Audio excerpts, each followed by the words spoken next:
ಉಡುಪಿ ಜಿಲ್ಲೆಯ ಬಾರ್ಕೂರಿನ national ITI ಸಂಸ್ಥೆ ತನ್ನ ವಿದ್ಯಾರ್ಥಿಗಳ ಸೃಜನಶೀಲತೆ ಮತ್ತು ತಾಂತ್ರಿಕ ಕೌಶಲ್ಯಗಳ ಮೂಲಕ ಮತ್ತೊಮ್ಮೆ ಗಮನವನ್ನು ಸೆಳೆದಿದೆ. ದುಬಾರಿ ವಿದ್ಯುತ್ ವಾಹನಗಳ ಯುಗದಲ್ಲಿ ಹಳೆಯ ಪೆಟ್ರೋಲ್ ವಾಹನಗಳನ್ನು ಅತಿ ಕಡಿಮೆ ವೆಚ್ಚದಲ್ಲಿ ವಿದ್ಯುತ್ ವಾಹನಗಳಾಗಿ ಪರಿವರ್ತಿಸಬಹುದು ಎಂಬುದನ್ನು ಈ ಸಂಸ್ಥೆಯ ಪ್ರತಿಭಾವಂತ ವಿದ್ಯಾರ್ಥಿಗಳು ಸಾಬೀತುಪಡಿಸಿದ್ದಾರೆ.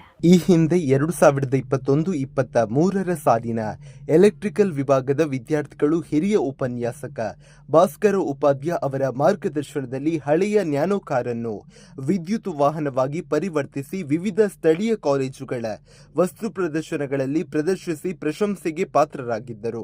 ಅದೇ ಅವಧಿಯಲ್ಲಿ ಆಟೋಮೊಬೈಲ್ ವಿಭಾಗದ ವಿದ್ಯಾರ್ಥಿ ನಿತಿನ್ ನಾಯ್ಕ ಉಪನ್ಯಾಸಕರಾದ ಪ್ರವೀಣ್ ಶೆಟ್ಟಿ ಅವರ ಮಾರ್ಗದರ್ಶನದಲ್ಲಿ ಹೋಂಡಾ ಆಕ್ಟಿವಾ ಸ್ಕೂಟರ್ ಅನ್ನು ವಿದ್ಯುತ್ ವಾಹನವಾಗಿ ರೂಪಾಂತರಿಸಿ ತನ್ನ ಕೌಶಲ್ಯವನ್ನು ತೋರಿಸಿದ್ದರು.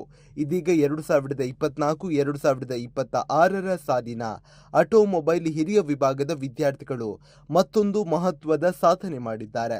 ಆಟೋಮೊಬೈಲ್ ವಿಭಾಗದ ಹಿರಿಯ ಉಪನ್ಯಾಸಕ ಜಗನ್ನಾಥ ಶೇರಿಗಾರ್ ಹಾಗೂ ಎಲೆಕ್ಟ್ರಿಕಲ್ ವಿಭಾಗದ ಹಿರಿಯ ಉಪನ್ಯಾಸಕ ಭಾಸ್ಕರ ಉಪಾಧ್ಯ ಇವರ ಸಹಯೋಗದಲ್ಲಿ ವಿದ್ಯಾರ್ಥಿಗಳು ಸ್ವತಃ ಎಲೆಕ್ಟ್ರಿಕ್ ಕಾರಿನ ಮಾದರಿಯನ್ನು ನಿರ್ಮಿಸಿದ್ದಾರೆ. ಹಳೆಯ ಮಾರುತಿ 800 ಕಾರನ್ನು ಬಳಸಿಕೊಂಡು ಅಗತ್ಯ ಬಿಡಿ ಭಾಗಗಳನ್ನು ಸಂಗ್ರಹಿಸಿ ತಯಾರಿಸಿದ ಈ ಈಗಿ ಮಾದರಿ ಎಲ್ಲರ ಗಮನ ಸೆಳೆಯುವಂತಾಗಿದೆ. ಈ ಕಾರ್ಯಕ್ಕೆ ಉಪನ್ಯಾಸಕರಾದ ಪ್ರವೀಣ್ ಶೆಟ್ಟಿ, ಸುಧಾಕರ್ ಶೆಟ್ಟಿಗಾರ್ ಹಾಗೂ ಮಧುಸೂದನ ಆಚಾರ್ ಸಹಕಾರ ನೀಡಿದ್ದಾರೆ. ಇದರೊಂದಿಗೆ 2025-2026 ಸಾಲಿನಲ್ಲಿ ಭಾರತ ಸರ್ಕಾರದ ಕೌಶಲ್ಯಾಭಿವೃದ್ಧಿ ಮತ್ತು ಉದ್ಯಮಶೀಲತೆ ಇಲಾಖೆ ನಡೆಸಿದ ಐಟಿಐ ಗ್ರೇಡಿಂಗ್ನಲ್ಲಿ ಉಡುಪಿ ಜಿಲ್ಲೆಯಲ್ಲೇ ಈ ಸಂಸ್ಥೆ ಪ್ರಥಮ ಸ್ಥಾನವನ್ನು ಪಡೆದಿರುವುದು ಮತ್ತೊಂದು ಹೆಗ್ಗಳಿಕೆಯಾಗಿದೆ.